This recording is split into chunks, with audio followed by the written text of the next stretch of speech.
Prej 2 vitesh ka mbetur i njëjtë numri i blegtorisë në juglindje të vendit në kushte, kur më parë ky numër kishte shkuar në ulje.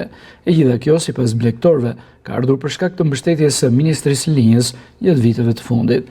Specialistja e drejtorisë të ekstensionit bujqësor në rajonin e Korçës, Arieta Kanari, tha se këtë vit, ndryshe nga herët e tjera, skema ka disa ndryshime, jo vetëm sektorin e blegtorisë, por dhe bujqësisë apo përfitimin e naftës pa akcizë. Përfitojnë blegtorët dhe pjesa e bujqësisë, të gjithë ata që mbjellin bimedicinale, kryesisht për bujqësinë dhe nafta për bujqësinë, që është dhe skema që ka numrin më të madh të aplikimeve.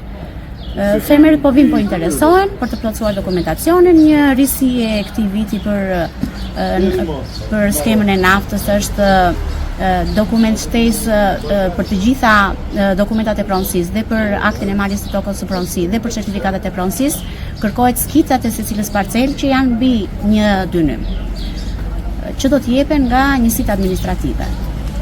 Dhe një dokument tjetër shtesë është dhe një faturë shitje, pesticidesh, plerash kimike ose faturën e shitjes së prodhimit, që do ta sjellë fermeri në momentin që do ta sigurojë këtë.